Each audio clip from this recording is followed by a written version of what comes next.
Stalin, Churchill और Roosevelt एक car से कहीं जा रहे थे। अचानक उनकी निगाह जो है एक गाय पर पड़ी जो सड़क पर बैठी थी। चर्चिल कार से बाहर आए, उन्होंने गाय को हटाने की कोशिश की, वह नाकामयाब रहे। रूजवेल्ट भी आए, उन्होंने भी गाय को हटाने की कोशिश की, गाय हटी नहीं। स्टालिन गाय के निकट आए और उन्होंने गाय के कान में कुछ फुसफुसाया। गाय उठी और दौड़कर चली गई। चर्चिल अचंभित रह गए और उन्होंने स्टालिन से पूछा, तुमने गाय के कान में ऐसा क्या कहा जो वह भाग गई? स्टालिन का उत्तर था, कुछ भी नहीं, मैंने सिर्फ उसको यह कहा कि अगर वह यहाँ से नहीं हटी तो उसे सामूहिक फार्म भेज दिया जाएगा। यह कहानी कहाँ है, यह किस्सा है, गप है, या यह क्या है और मैं कहाँ से और क्यों इस बात को चर्चिल, रूजवेल्ट और स्टालिन की बात सुना रहा हूँ, अभी बताता हूँ। नमस्कार, आप देख रहे हैं साहित्य तक के बुक कैफे का एक दिन एक किताब कार्यक्रम। मैं हूं जयप्रकाश पांडे और आज मैं जिस पुस्तक के साथ उपस्थित हूं उसका नाम है अनुवाद कभी कभार के विदेशी और भारतीय साहित्य। दिव्यक रमेश इसके रचनाकार हैं। दिव्यक रमेश हिंदी के जाने माने कवि, बाल साहित्यकार, अनुवादक, चिंतक हैं, प्राध्यापक रहे हैं और ढेर सारी पुस्तकें उनकी प्रकाशित हो चुकी हैं। अनुवाद की भी पुस्तकें प्रकाशित हो चुकी हैं। ढेर सारे पुरस्कार भी उनको मिल चुके हैं अपने लेखन के लिए, उनकी पुस्तकों की, उनके काम की, और रचना जो है वह बार बार इस मंच पर होती रही है। जब भी उनकी पुस्तकें आती हैं, आलोचना, शोध की हूँ, अनुवाद की हूँ, कविताओं की हूँ, उनका उल्लेख मैं करता रहता हूँ। यह पुस्तक दरअसल उन्होंने जो विदेशी और भारतीय साहित्य से चुनिंदा अनुवाद किए उन पर आधारित पुस्तक है। ये अनुवाद तीसरी भाषा में हुए हैं, यानी सीधे उन भाषाओं से अनुवाद नहीं हुआ है। जैसे चीनी कविता का अनुवाद हुआ है, बुल्गारियाई कविता का अनुवाद हुआ है, कनाडाई कविता है। चीनी कविता में उन्होंने केवल एक कवि की कविताएं ली हैं, बुल्गारियाई कविताएं में 3 की हैं, कनाडाई कविता में 2 की हैं, मंगोलिया की जो कविताएं ली हैं उनमें 3 कविताओं की, रूसी कविता भी है, स्पेनिश कविताएं हैं, घाना की कविताएं, मेडागास्कर की, चिली की कविता है, अमेरिकी कविता है, कजाकिस्तान की कविता है और कोरियाई कविताएं हैं 6। तो ये जो कविताएं हैं, इसके अलावा भारत से जो कविताएं हैं, नेपाली, कश्मीरी, मराठी, बोडो, कोंकणी, बांग्ला और कश्मीरी की कल्हड़ की जो है चौर पंचाशिका, इसका भी अनुवाद उन्होंने किया है। तो इस तरह से कुल 19 जो अध्याय हैं वो कविताओं का जो विदेशी और भारतीय भाषाओं से अनुवाद किया है।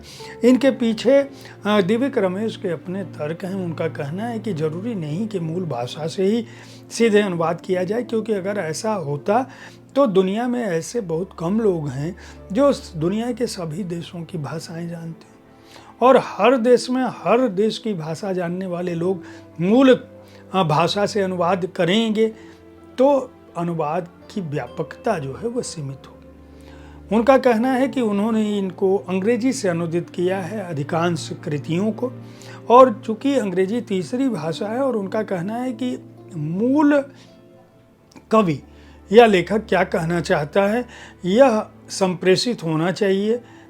अनुवाद का महत्व इसी में है कि भावों का अनुवाद हो, न कि शब्दों का। कविता के अलावा इसमें कई खंड गद्य के भी शामिल हैं। जो 9 खंड शामिल हैं उन्हीं में से एक से मैंने स्टालिन के किस्से से, जो यूरी बोर्सोविच बोरोएव ने लिखा है, उसका मैंने उल्लेख किया था।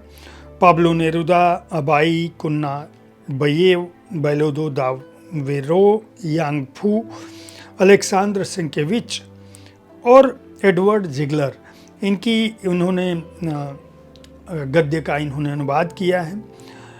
जो कोरियाई कविताएं, नेपाली या दूसरी कविताएं, उनमें मैंने कवियों का नाम इसलिए नहीं बताया क्योंकि आप जब यह पुस्तक खरीदेंगे, पढ़ेंगे, तब आपको पता चलेगा।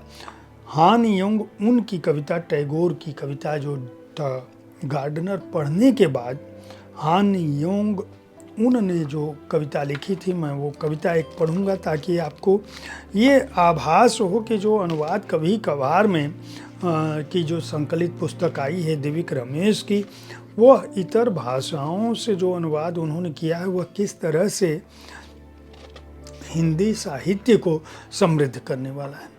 टैगोर की कविता द गार्डनर पढ़ने के बाद हान योंग उन ने जो कविता लिखी थी वह कविता मैं पढ़ रहा हूँ। दोस्त मेरे दोस्त तुम रुलाते हो मुझे प्रियतमा की समाधि पर खिले फूल की तरह। दोस्त मेरे दोस्त तुम रुलाते हो मुझे प्रियतमा की समाधि पर खिले फूल की तरह।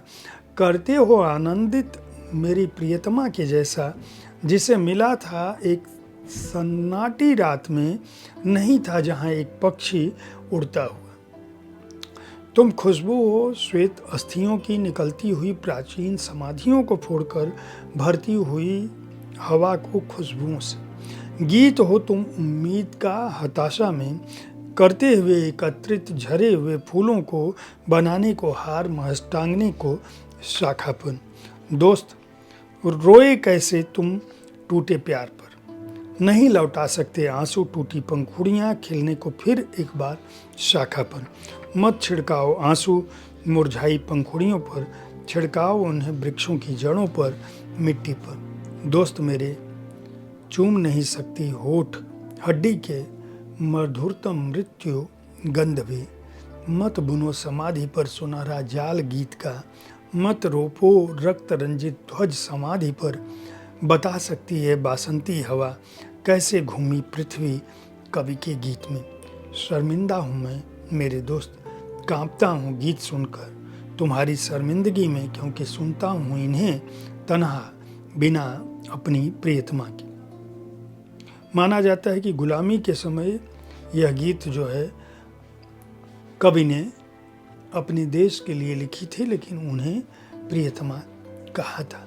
इसी तरह की रचनाएं हैं। जो गद्य अनुवाद किया है उसमें भी बहुत सारी कहानियां हैं।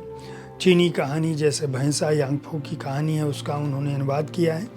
एक साथ एक पुस्तक में आपको भारतीय और विदेशी साहित्य के इतने विविध स्वर आपको विश्व साहित्य की और भारतीय साहित्य की एक झलक दिखाने के लिए पर्याप्त हैं। अनुवाद कभी कभार के विदेशी और भारतीय साहित्य दिव्यक रमेश की इस पुस्तक को बिंब प्रतिबिंब प्रकाशन ने प्रकाशित किया है। पंजाब का यह प्रकाशन समूह है। इसका मूल्य इस पुस्तक का 300 रुपये है और पृष्ठ संख्या इस पुस्तक की है 180।